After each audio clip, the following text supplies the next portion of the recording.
وخصاله صلوا عليه وآله يا صاحب الجمال ويا سيد البشر من وجهك المنير لقد نور القمر بلغ العلا بكماله كشف الدجى بجماله حسنت جميع خصاله صلوا عليه وآله আমরা সবাই বলি আলহামদুলিল্লাহ। আমরা এখানে বসে সবাই খুশি না বেজার? এই জন্য আরো জোরে বলি আলহামদুলিল্লাহ। ইসলামের প্রাথমিক যুগে রাসূলুল্লাহর দাওয়াত কবুল করেছিলেন সর্বপ্রথম একজন মহিলা। কয়জন মহিলা? একজন মহিলা, ওনার নাম হলো সাইয়্যিদা খাদিজা রাদিয়াল্লাহু তাআলা আনহা। রাসূলুল্লাহ একজন মহিলাকে নিয়ে ইসলামের দাওয়াত দেওয়া শুরু করেছিলেন। সুবহানাল্লাহ। আর বর্তমান বিশ্বে মুসলমানদের সংখ্যা হলো 200 কোটি।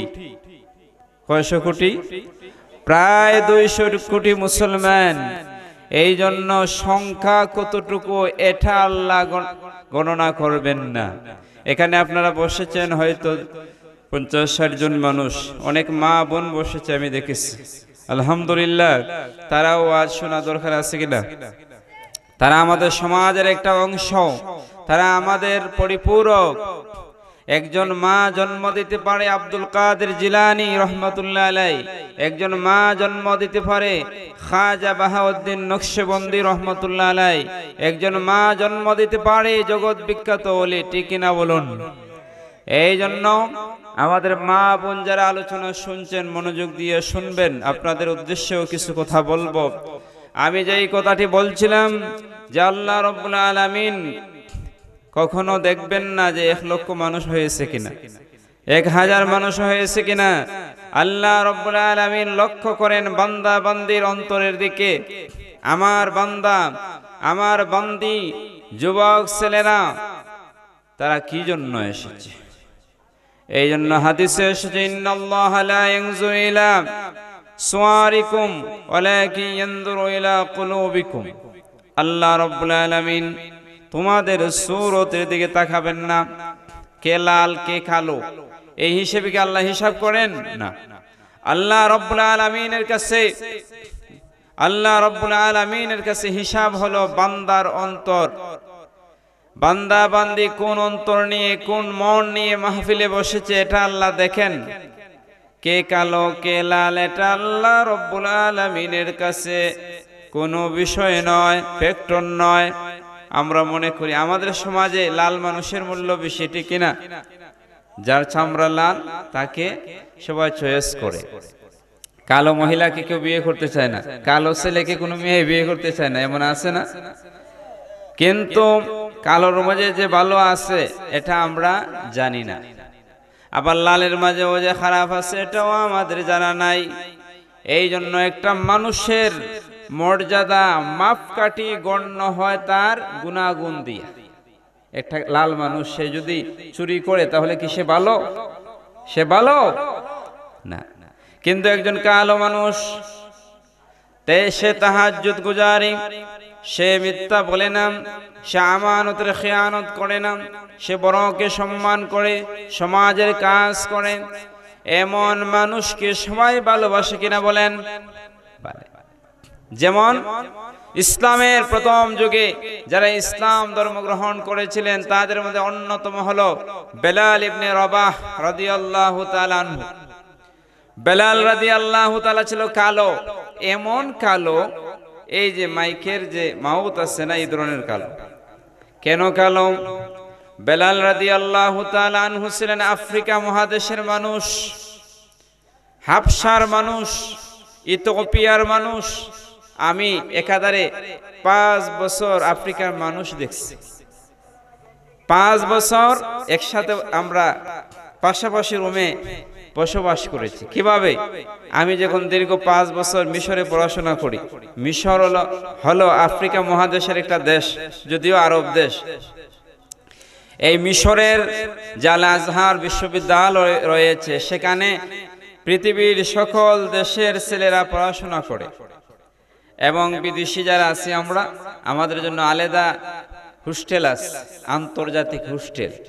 সেখানে একটা নয় দুইটা নয়, আমরা যে এরিয়াতে ছিলাম প্রায় 100-র উপরে বিল্ডিং, এক একটা বিল্ডিং এ ছাত্র বসবাস করে প্রায় 500 থেকে 600।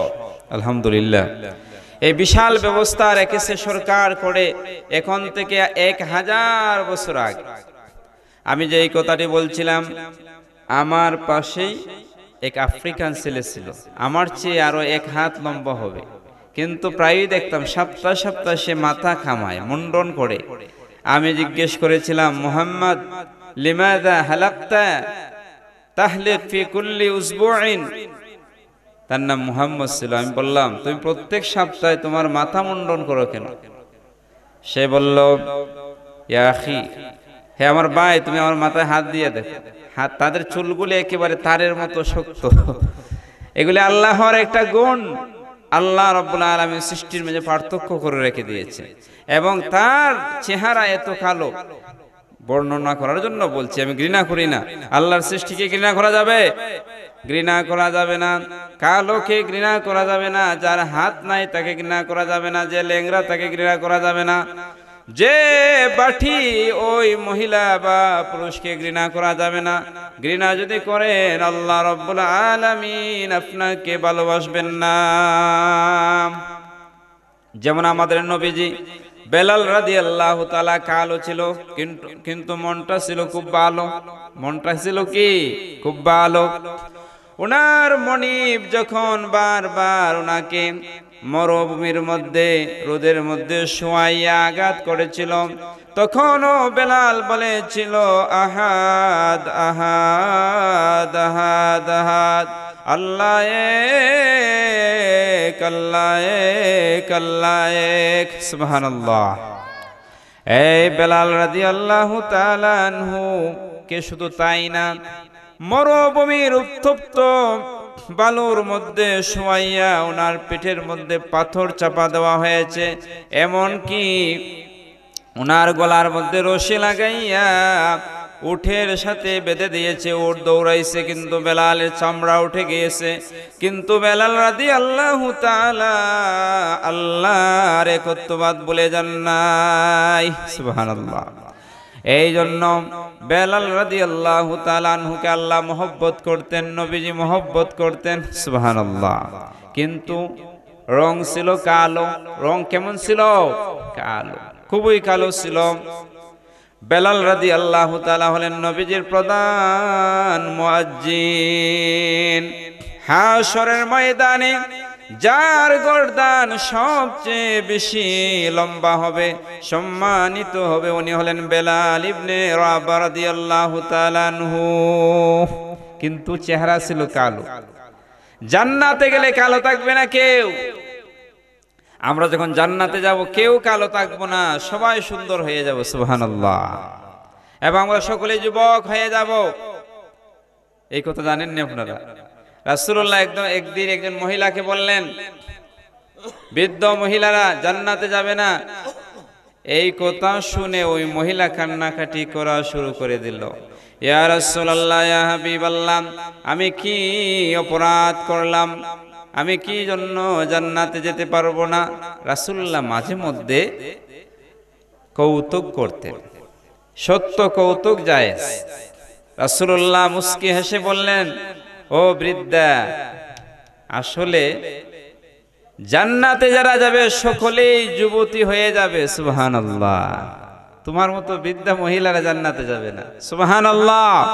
অর্থাৎ তুমিও একদিন যুবতী হয়ে জান্নাতে যাবে।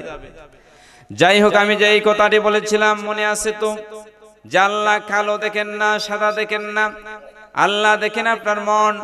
কি জন্য এই শিবপাশা দক্ষিণ পাড়া এখানে মাহফিলে এসেছেন?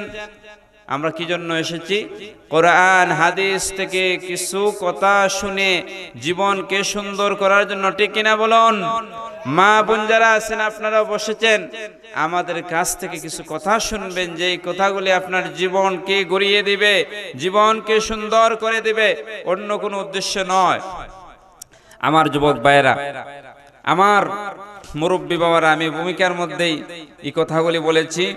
শিবপাশা দক্ষিণপাড়া বাইতুসালাম জামে মসজিদের উদ্যোগে আয়োজিত দ্বিতীয় বার্ষিক সুন্নি মহাসম্মেলনের সম্মানিত সভাপতি সাহেব এলাজ মিয়া সাহেব বারাকাল্লাহু ফি হায়াতিহি, এবং আমার আগে সুন্দর আলোচনা করে গিয়েছেন স্নেহাস্পদ মাওলানা মুফতি নাসির উদ্দিন খান সাহেব, এবং আরো সুন্দর আলোচনা করে গিয়েছেন আপনাদের এই এলাকার কৃতি সন্তান মাওলানা মুক্তাসির হুসাইন চৌধুরী, মাওলানা সামিরুজ্জামান সাইদুর রহমান সাহেব।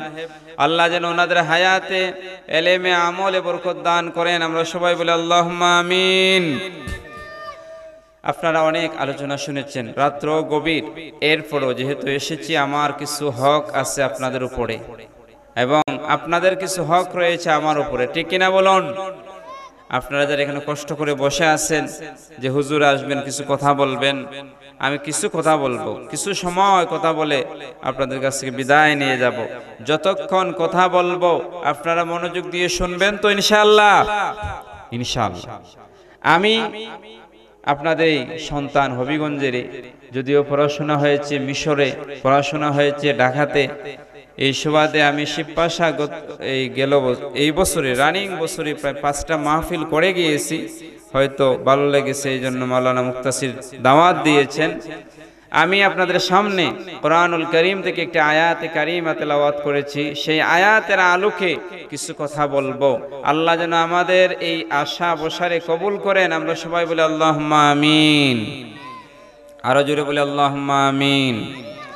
আমার বাবারা, পর্দানিশী মা ও বোনেরা, আল্লাহ রাব্বুল আলামিন বাবা আদম আলাইহিস সালাতু ওয়াস সালাম থেকে শুরু করে এই পর্যন্ত আমাদেরকে যে এই সংখ্যা বাড়িয়েছেন, দুনিয়াতে বলা হয় প্রায় 600 কোটি মানুষ আছে। কয়শো কোটি? জুড়ে বলেন। 600 কোটি মানুষ আছে প্রায়। এই সকল মানুষের বাবার নাম কি? আদম আলাইহিস সালাম। আলহামদুলিল্লাহ, আপনারা ওয়াজ জানেন। সকল মানুষের বাবার নাম কি? আদম। আবুল বাশার বলা হয় না। সকল মানুষের বাবা, এতে কোনো সন্দেহ নাই।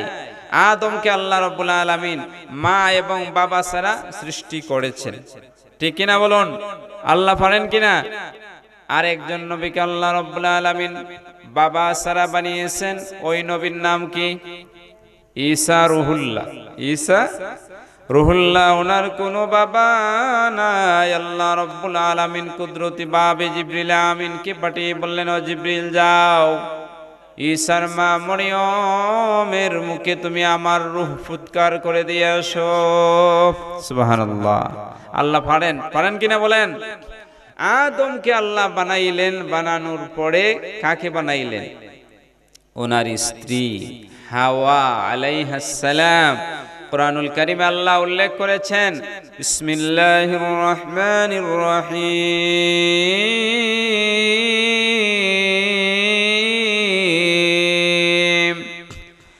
ইয়া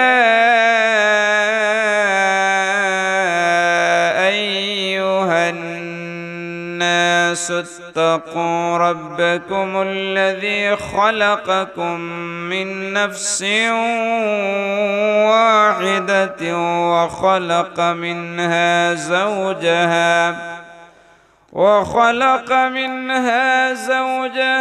ওয়া বাথা মিনহুমা রিজালান কাসীরান ওয়া নিসাআ।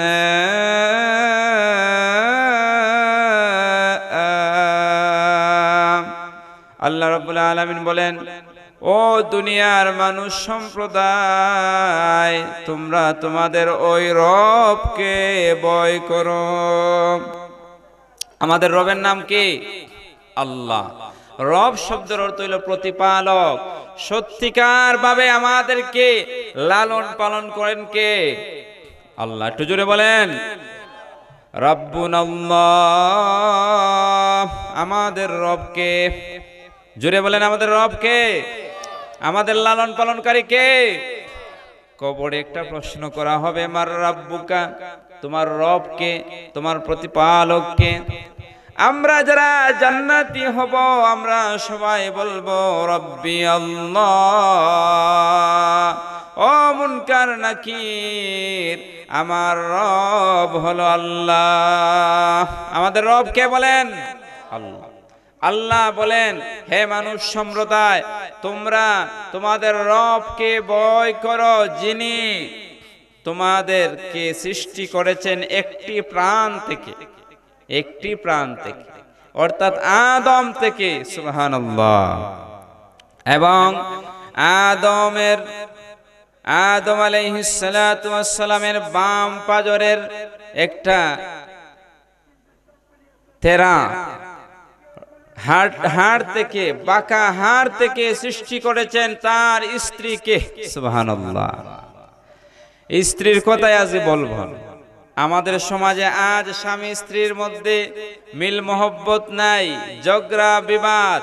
স্বামী এবং স্ত্রীর মাঝে যদি ঝগড়া বিবাদ হয়, এই সমাজে শান্তি আসবে না, শান্তি আসবে না। ঠিক কিনা বলুন? কেননা স্বামী এবং স্ত্রী হলো একটা ফ্যাক্টরির মতো। যদি একজন স্ত্রী, একজন মহিলা ঝগড়া বিবাদ করে, সে খারাপ ব্যবহার করে স্বামীকে অশান্তি দেয়, অথবা স্বামী যদি তার স্ত্রীকে অশান্তি দেয়, তাহলে তার প্রতিফল তার এই আকর্ষণটা তার সন্তানের উপর পড়ে যায়। এই জন্য আমি একটা আয়াতে কারিমা তেলাওয়াত করেছি। সেই আয়াতে কারিমাটা হলো সূরাতুর রুমের 21 নম্বর আয়াত। এর আগে বলছি যে স্বামী এবং স্ত্রীর মাধ্যমে এই সন্তান বাড়ে। ঠিক কিনা বলুন?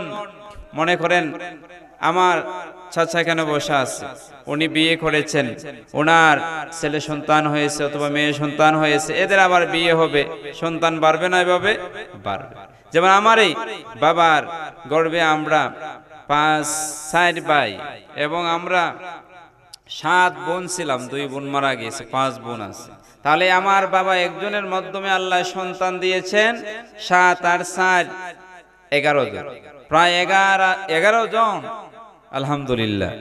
এমনি ভাবে আল্লাহ রাব্বুল আলামিন একজন মহিলা একজন পুরুষের মাধ্যমে দুনিয়াতে মানুষ বাড়ান, কিন্তু এই 2 জনের মিলনের মাধ্যমে যে সন্তানগুলি আসে, এই সন্তানগুলি ভালো হবে না মন্দ হবে, তার সব কিছু প্রতিফলন হয় বাবা এবং মায়ের মাধ্যমে। এই জন্য আল্লাহ রাব্বুল আলামিন কুরআনুল কারীমে উল্লেখ করে দিয়েছেন যে 2 জন কেমন হবে, 2 জনের চাল চলন কেমন হবে, 2 জনকে আল্লাহ কেন মিলিয়ে দিবেন। আল্লাহ বলেন, ওয়া মিন আয়াতিহি, আল্লাহ তাআলার নিদর্শনের মধ্যে অন্যতম একটা নিদর্শন হলো, আল্লাহর অসংখ্য নিদর্শন আছে। আল্লাহ তাআলার নিদর্শনগুলির মধ্যে অন্যতম নিদর্শন হলো আন খালাকা লাকুম মিন আনফুসিকুম আজওয়াজাল লিতাসকুনু ইলাইহা। আল্লাহ রাব্বুল আলামিন তোমাদের মধ্য থেকে তোমাদের স্ত্রীগণকে সৃষ্টি করেছেন। সুবহানাল্লাহ। আমাদের সমাজ থেকেই তো আমাদের স্ত্রী। আমি বিয়ে করেছি আর একজনের মেয়ে, তা আমাদের সমাজেরই তো। আল্লাহ বলেন, আমি তোমাদের প্রশান্তির জন্য, ভালোবাসার জন্য, তোমাদের মনের মাঝে শান্তি দেওয়ার জন্য তোমাদের সমাজ থেকে তোমাদের স্ত্রীগণকে সৃষ্টি করেছি। ওয়াজআলা বাইনাকুম মাওয়াদ্দাতাও ওয়া রাহমা। ও দুনিয়ার মানুষ, আমি আল্লাহ রাব্বুল আলামিন তোমাদের মাধ্যমে তোমাদের 2 জনের মাঝে ভালোবাসা এবং বন্ধন সৃষ্টি করে দিয়েছি। সুবহানাল্লাহ। স্বামী স্ত্রীর মাঝে ভালোবাসা বন্ধন আছে কিনা? এই জন্য বলা হয়, যেই ঘরের মধ্যে স্বামী স্ত্রীর মিল মহব্বত আছে, তাদের ভালোবাসার কমতি নাই, তাদের শান্তির অভাব নাই। দেখবেন একজন রিকশাওয়ালা সারাদিন রিকশা চালায়, কিন্তু তার স্ত্রীর সঙ্গে তার মিল মোহব্বত আছে। রাত্রের বেলায় আসলে স্বামীর জন্য গরম পানি করে, স্বামীকে রান্না করে ভাত খাওয়ায় বা খাবার দাবার যা আছে এগুলি মুখে তুলে দেয়। স্বামীও তার প্রতি সন্তুষ্ট, তাদের মধ্যে কোনো মারামারি নাই, ঝগড়া বিবাদ নাই। এমন আছে কিনা আমাদের সমাজে? আছে। কিন্তু এমনও পরিবার রয়েছে যিনি কোটি কোটি টাকার মালিক, কোটি কোটি টাকার মালিক। হবিগঞ্জ শহরে তো আমার বাসা, আমি দেখি সমাজের কি অবস্থা। কোটি কোটি টাকার মালিক, 2 তলা 3 তলা বিল্ডিং এর মালিক, কিন্তু স্বামী স্ত্রীর মধ্যে দা কুমড়া সম্পর্ক। স্বামী স্ত্রীকে গালিগালাজ করে, স্ত্রী স্বামীকে গালিগালাজ করে। দেখা যায় স্বামীর অনুমতি ছাড়া সে অন্য পুরুষের সঙ্গে কথা বলে, অন্যের সঙ্গে সে মার্কেট করে। এমন আছে কিনা আমাদের সমাজে? আছে কিনা বলেন? আছে। এমন যদি হয় আমাদের সমাজের অবস্থা, তাহলে আল্লাহ রব্বুল আলামিন আমাদেরকে আমাদের জন্য যে নিদর্শন দিয়েছিলেন, স্ত্রী আমাদের জন্য শান্তির জায়গা, সেটা অশান্তির জায়গা হয়ে যায়। হবে না? আপনার স্ত্রী যদি অন্য একজন পরপুরুষের সঙ্গে বাজারে চলে যায়, কথা বলে, আপনার কথা শুনে না, তাহলে আপনার শান্তি লাগবে না অশান্তি লাগবে? বলেন।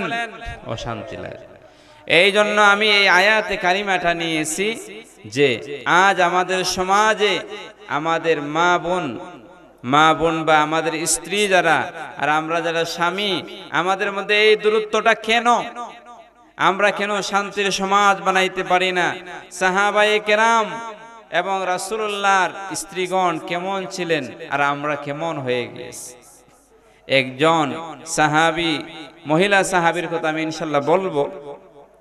আমি আয়াতে কারিমার মধ্যে বলছি, ওয়াজআলা বাইনাকুম মাওয়াদ্দাতা ওয়া রাহমা। আল্লাহ বলেন যে আমি স্বামী স্ত্রীর মাধ্যমে তোমাদের মধ্যে বন্ধন সৃষ্টি করে দিয়েছি, ভালোবাসা সৃষ্টি করে দিয়েছি। তোমরা সুখে দুঃখে একজনের কাছে আরেকজনের কথা বলবে। আমরা বলি না?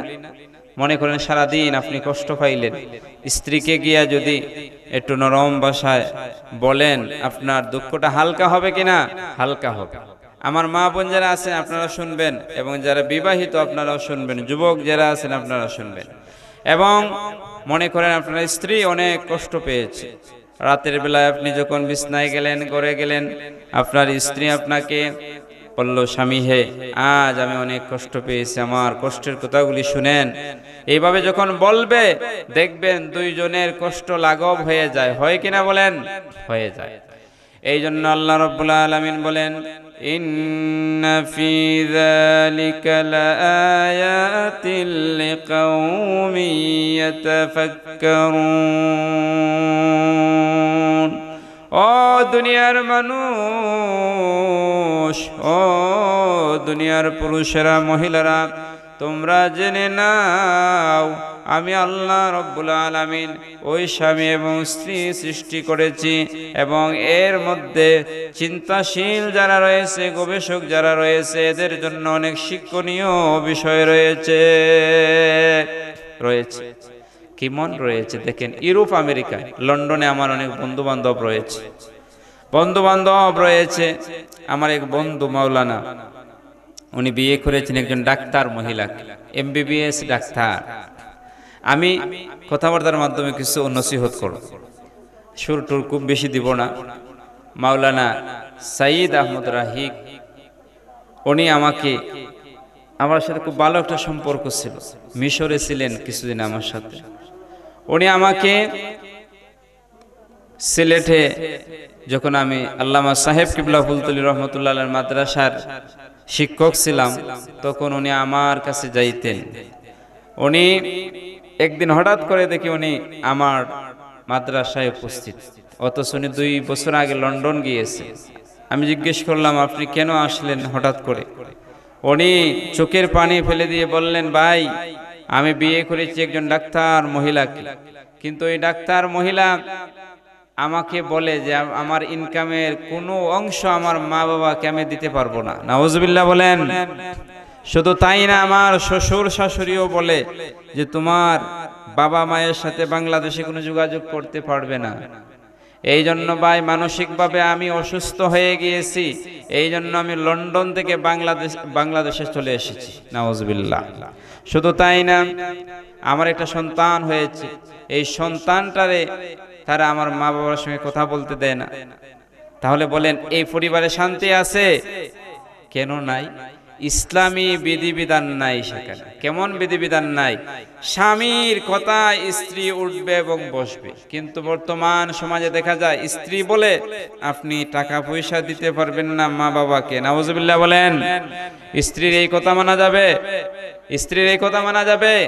মা বোন যারা আছেন জীবনও এই কথা বলবেন না, স্বামীকে এই আদেশ করবেন না যে আপনার টাকা হিসাব কইরা দিবেন মা বাপরে। মা বাপের জন্য খরচ করতে কোনো হিসাব নাই। হিসাব করবেন আপনারা?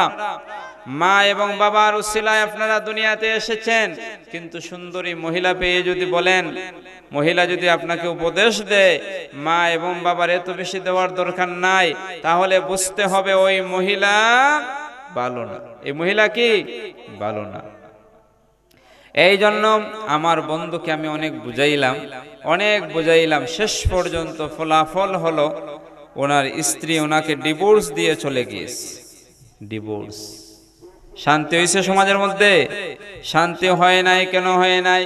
ওই মহিলা ডাক্তার হয়েছে, ভালো কথা, কিন্তু ওই মহিলার মধ্যে ইসলামী বিধিবিধান নাই, আল্লাহর হুকুম নাই, আল্লাহর ভয় নাই।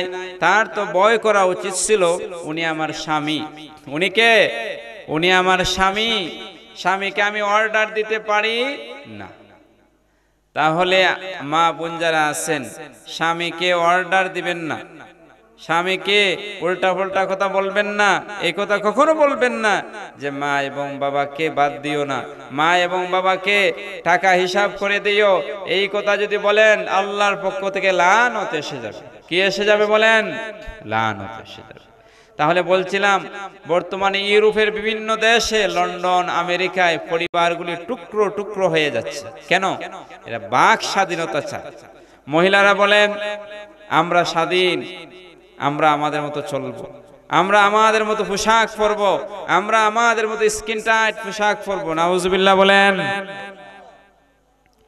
এমন মহিলাদের ব্যাপারে রাসূলুল্লাহ সতর্কবাণী দিয়েছেন, এই সকল মহিলারা জাহান্নামে। কিভাবে? রাসূলুল্লাহ বলেছেন ইসনানে ফিন্নার, দুই দল মানুষ জাহান্নামে। কয় দল মানুষ? দুই দল মানুষ জাহান্নামী। এক দল হলো আব্দুন আবিকুন, ওই দাস যে পলায়ন করেছে, মিম্মাওয়ালি হাত্তা ইয়ারজিয়া, যেই দাস তার মালিকের বাড়ি থেকে পলায়ন করে, চাকর পলায়ন করে অন্যায়ভাবে, মালিককে বলে না, ওই মালিকের কাছে যাওয়ার আগ পর্যন্ত আল্লাহ রাব্বুল আলামিন তাকে মাফ করবেন না। নাউজুবিল্লাহ বলেন। দাস তো এখন নাই, রাসূলুল্লাহর যুগে ছিল। কিয়ামতের আগে দাস মানুষ কেনা বেচা হবে আবার। তাহলে এক নম্বর হলো দাস যে তার মালিকের অনুমতি ছাড়া অন্যায়ভাবে বাড়ি থেকে পলায়ন করেছে, সে তার মালিকের বাড়িতে না যাওয়ার আগ পর্যন্ত আল্লাহ তাকে মাফ করবেন না। ওয়া ইমরাতুন, ওই মহিলা, যেই মহিলা তার স্বামীর অবাধ্য, যতক্ষণ না সে স্বামীর বাধ্য হবে আল্লাহ রাব্বুল আলামিন তাকে মাফ করবেন না, সে জাহান্নামী। নাউজুবিল্লাহ। তাহলে আমার মা বোনেরা, জান্নাতি হতে চাইলে স্বামীর সন্তুষ্টি লাগবে। স্বামীকে আগে স্বামীর আনুগত্যে চলে যেতে হবে। আরেক হাদিসে এসেছে তিন দল মানুষের নামাজ কবুল হয় না। নাউজুবিল্লাহ। তিন দল মানুষের নামাজ কবুল হয় না। এর মধ্যে এক দল হলো ওই মহিলারা যাদের স্বামী তাদের প্রতি অসন্তুষ্ট। নাউজুবিল্লাহ। এই জন্য আবার পুরুষের ক্ষেত্রে বলা হয়েছে ওই সকল পুরুষেরা জাহান্নামী, ওই সকল পুরুষেরা জাহান্নামী। ওই পুরুষেরা কে? যেই পুরুষ তার স্ত্রীকে কন্ট্রোল করতে পারে না। তার স্ত্রী তার বর্তমানে বিভিন্ন বাড়িতে উলঙ্গ অর্ধ উলঙ্গ হয়ে পোশাক পরে বাড়িতে বাড়িতে যায়, অন্য লোকের সঙ্গে আড্ডা দেয় এবং স্বামী বাধা দেয় না। রাসূলুল্লাহ বলেছেন ওই সকল পুরুষেরা দায়ুস, আদ-দায়ুসু লা ইয়াদখুলুল জান্নাহ, দায়ুস জান্নাতে প্রবেশ করবে না, জাহান্নামে যাবে। নাউজুবিল্লাহ। আমার মা বোনেরা, আমার যুবক ভাইয়েরা, আমার মুরব্বীরা, রাসূলুল্লাহ সাল্লাল্লাহু আলাইহি ওয়াসাল্লামের সাহাবীদের মধ্যে মহিলা সাহাবী ছিল। মহিলা সাহাবী নাম হলো একজনের উম্মে সুলাইম বিনতে মিলহান অথবা রুমাইসা বিনতে মিলহান। উনি হলেন রাসূলুল্লাহর একজন জলিল কদর সাহাবী আনাস রাদিয়াল্লাহু তাআলার মা। কার মা? আনাস রাদিয়াল্লাহু তাআলা আনহুর মা।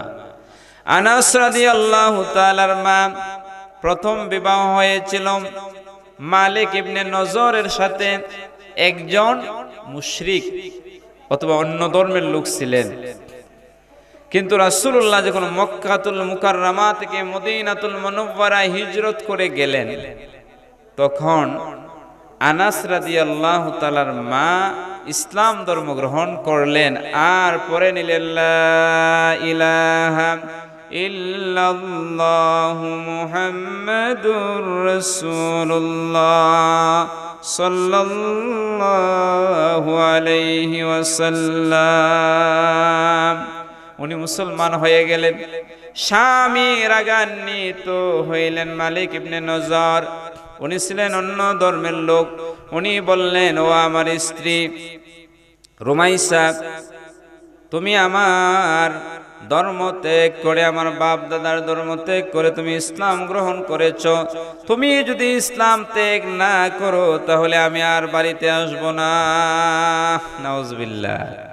উনি অভিমান করলেন, কিন্তু ইসলাম যারা গ্রহণ করে তারা কখনো ছাড়তে পারে না।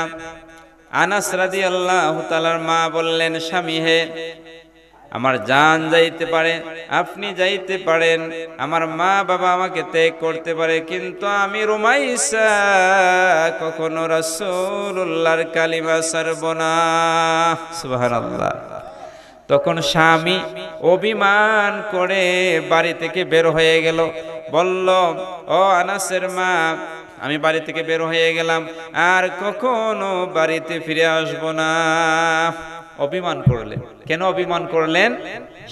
ওনার স্ত্রী ওনার বাপ দাদার ধর্ম ত্যাগ করে ইসলাম ধর্ম গ্রহণ করেছে। স্বামী বের হয়ে গেলেন। মালিক ইবনে নজর উনি বের হয়ে যাইতে যাইতে মদিনা থেকে সিরিয়াতে গেলেন, অনেক দূর, এক দেশ থেকে আরেক দেশ গেলেন এবং ওই দেশের মধ্যে উনি ইন্তিকাল করলেন। আর এদিকে উনি বিধবা হয়ে গেলেন।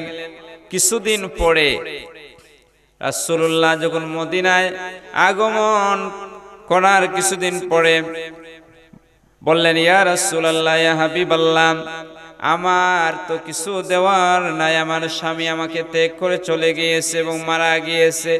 ইয়া রাসূলুল্লাহ, ইয়া হাবিবাল্লাহ, আপনার খেদমতের জন্য আমার 10 বছরের সন্তান আনাসরে আমি আপনার জন্য উৎসর্গ করে দিলাম। সুবহানাল্লাহ। রাসূলুল্লাহর জন্য 10 বছরের সন্তানকে দিয়ে দিলেন।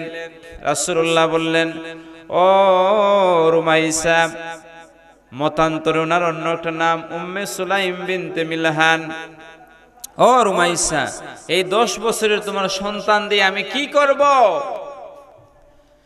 তখন আনাস রাদিয়াল্লাহু তাআলা আনহুর মা বললেন, ইয়া রাসূলুল্লাহ, ইয়া হাবিবাল্লাহ, আমার আনাস আপনার বাড়ির টুকটাক কাজ করবে। ইয়া রাসূলুল্লাহ, আপনি অনুমতি দিবেন, যা অনুমতি দিবেন তাই আমার আনাস করবে।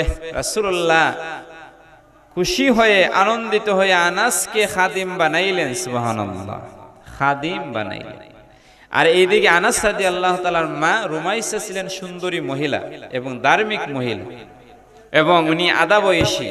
ওনার স্বামী তো মারা গিয়েছে, অভিমান করে উনি সিরিয়া চলে গিয়েছে। আমরা একটু দরুদ শরীফ পড়ে নেই। আল্লাহুম্মা সাল্লি আলা সাইয়্যিদিনা মাওলানা মুহাম্মদ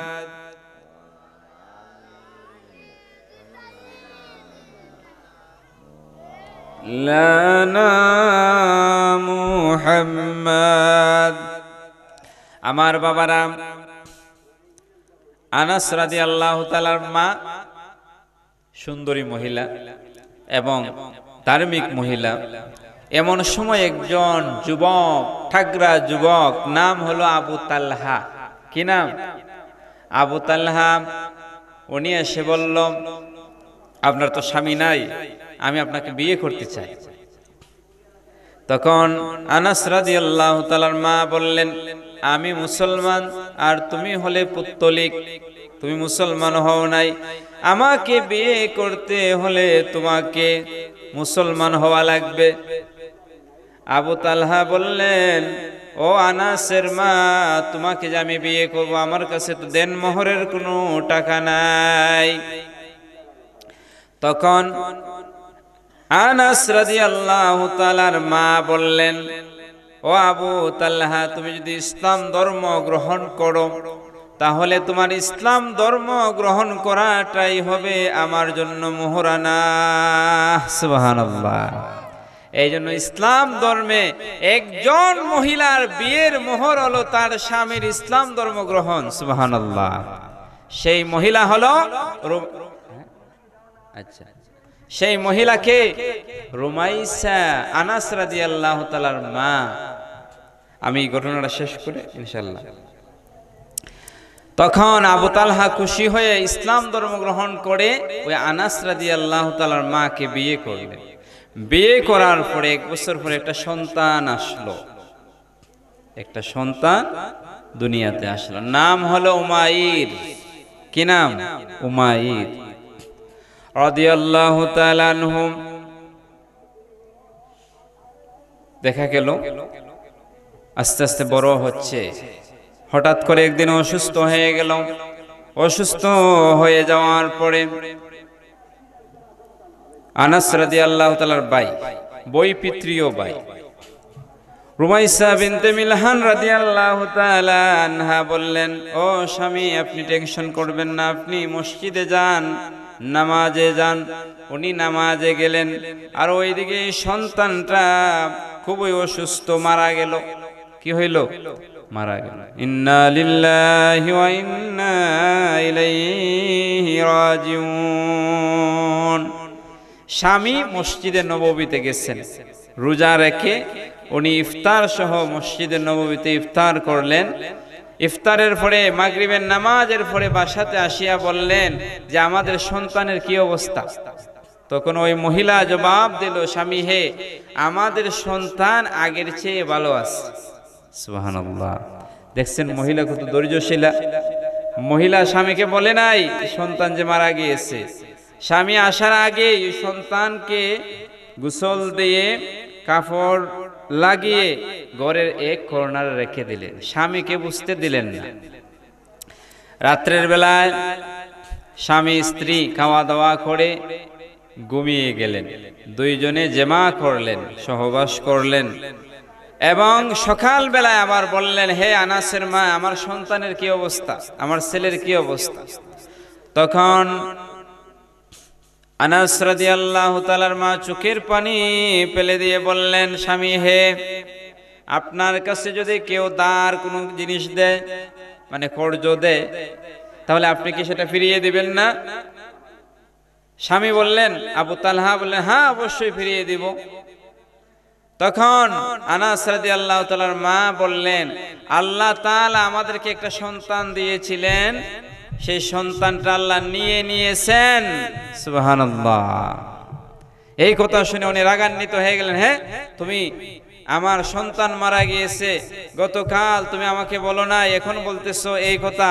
উনি রাগ করে রাসূলুল্লাহর দরবারে গেলেন, গিয়ে বলেন, ইয়া রাসূলুল্লাহ, ইয়া হাবিবাল্লাহ, আমার স্ত্রী উম্মে সুলাইম বিনতে মিলহান এই ঘটনা ঘটিয়েছে। আমার সন্তান মারা গিয়েছে গতকাল সন্ধ্যার সময়ে, কিন্তু সে আমাকে খোঁজ খবর দেয় না। আমাকে বলেছে সন্তান আগের চেয়ে ভালো আছে।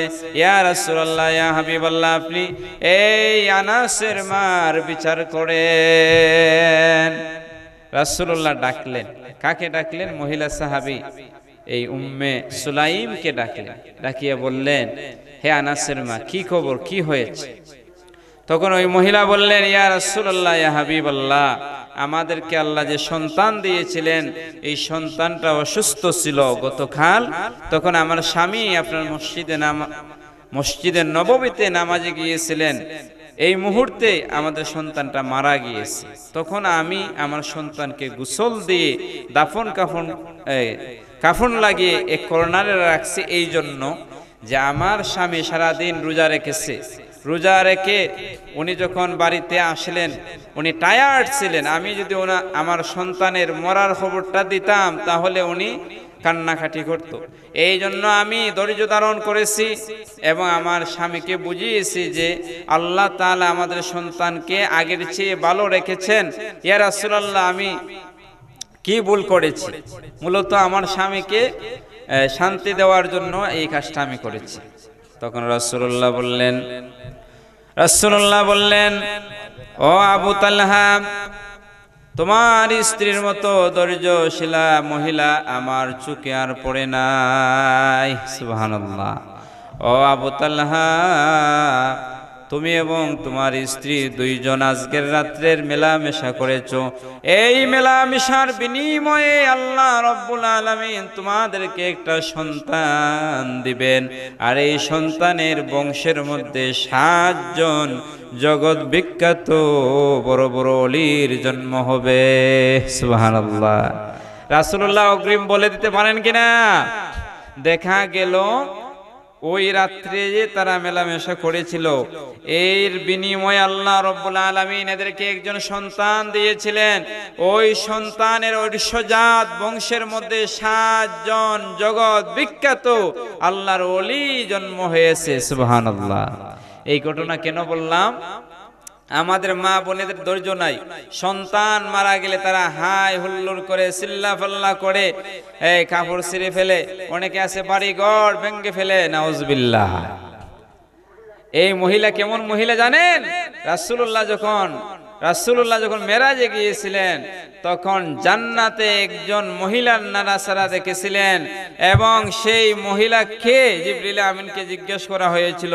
তখন জিবরিল আমিন বলেছিলেন, ইয়া রাসূলুল্লাহ, এই মহিলা হলেন আপনার সাহাবিয়া, মহিলা সাহাবী উম্মে সুলাইম বিনতে মিলহান। সুবহানাল্লাহ। আনাসের মা। সুবহানাল্লাহ। তাহলে বোঝা যায় ধৈর্য ধরলে কি আছে? জান্নাত। কি আছে? জান্নাত। এবং ধৈর্যশীলা মহিলারা ওই উম্মে সুলাইমের মতো জান্নাতি হবে। তাহলে আমার মা বোন যারা আপনারা এই আওয়াজটা শুনতেছেন, আপনাদেরকে বলবো, স্বামীকে আপনারা ধৈর্য শিক্ষা দিবেন, সন্তানদেরকে আপনারা ধৈর্য শিক্ষা দিবেন এবং হাই হুল্লোড় করবেন না। সন্তান মারা গেলে ধৈর্যশীল হবেন। হাদিসে তো এসেছে নাবালেগ সন্তান যখন মারা যায় এরা আপনার জন্য শাফাআত করবে। সুবহানাল্লাহ। যাই হোক, রাত্র হয়ে গিয়েছে অনেক, আমি আমার আলোচনা শেষ করে দিচ্ছি। আচ্ছা, এই মাহফিলটা প্রতি বছর হওয়া দরকার আছে কিনা বলেন? প্রতি বছর হইতো, যদিও মানুষ কম। আমি আগে বলেছি মানুষ কয়জন এটা আল্লাহ দেখবেন না, দেখবেন কোন নিয়তে এসেছেন, কোন নিয়তে এসেছেন। এই জন্য আমরা দোয়া করি আল্লাহ যেন এই মসজিদ যার উসিলায় হয়েছে, আল্লামা সাহেব কিবলা ফুলতুলি রহমাতুল্লাহর উসিলায় হয়েছে, আমরা দোয়া করেন আল্লাহ যেন ওনাকে জান্নাতের উচ্চ মাকাম দান করেন। আল্লাহুম্মা আমিন। ফুলতুলি হুজুরের নাম আপনারা শুনেছেন তো? উনি মুসলিম হ্যান্ডসের বাংলাদেশের ডাইরেক্টর ছিলেন। এরপরে ওনার বড় ছেলে আল্লামা ইমাদউদ্দিন চৌধুরী সাহেবকে উনি ডাইরেক্টর বানাইলেন। এরপরে বর্তমান পীর সাহেব আমাদের যিনি ইমাদউদ্দিন চৌধুরী বারাকাল্লাহু ফি হায়াতিহি, উনি দায়িত্ব দিলেন ওনার বড় সাহেবজাদা কে, এবং ওনার মাধ্যমে বাংলাদেশের বিভিন্ন জায়গায় হাজার হাজার মসজিদ হচ্ছে, টিউবওয়েল হচ্ছে। এটা ভালো কাজ না? সদকায়ে জারি। আল্লামা সাহেব কিবলা ফুলতলি রহমাতুল্লাহ আলাইহিকে আল্লাহ রাব্বুল আলামিন এত বেশি কবুল করেছেন। বিশ্বের যত বড় বড় স্কলাররা আছে, পণ্ডিতরা আছে, সবাই ওনাকে চিনেন আলহামদুলিল্লাহ। আমি মিশরে গিয়েছি, তখন মিশরের একজন ডক্টর মোহাম্মদ আবু লাইলা, খুব সুন্দর মানুষ, ওনার ফ্যাকাল্টিতে আমি গেলাম আমার একটা কাজ। যখন বললাম আমি বাংলাদেশ থেকে এসেছি, সিলেট থেকে, উনি আমাকে ডেকে নিলেন, নিয়ে বললেন, জড়াইয়ে ধরলেন। মিশরীয়র একজন আরেকজনের গালের মধ্যে আদর করে, গালের মধ্যে অথবা কপালের মধ্যে, যারা আরবরা, আমাকে উনি কপালের মধ্যে চুমু দিয়ে বললেন, আল্লামা সাহেব কিবলা ফুলতলি রাহিমাহুল্লাহ হুয়া উস্তাজি। উনি বললেন যে উনার উস্তাদ। সুবহানাল্লাহ। আমি বললাম আল্লামা সাহেব কিবলা ফুলতলি হুয়া উস্তাজি ওয়া সাইয়্যিদি ওয়া সানাদি। আমিও বললাম যে আমারও তো উস্তাদ। তখন উনি আমাকে 200 ইজিপশিয়ান পাউন্ড দিলেন, দিয়া বললেন যে দুপুরে আপনি লাঞ্চ করবেন। যাই হোক, বলছিলাম যে আল্লামা সাহেব কিবলা ফুলতলি রহমাতুল্লাহ আলাইহির অবদানই এই মসজিদ হয়েছে। এই জন্য ওনার জন্য আমরা দোয়া করি, ওনার আওলাদের জন্য দোয়া করি। বিশেষ করে দারুল কেরাত আছে না কেন? হ্যাঁ, দারুল কেরাতে আপনাদের সন্তানদেরকে দিবেন রমজান মাসে।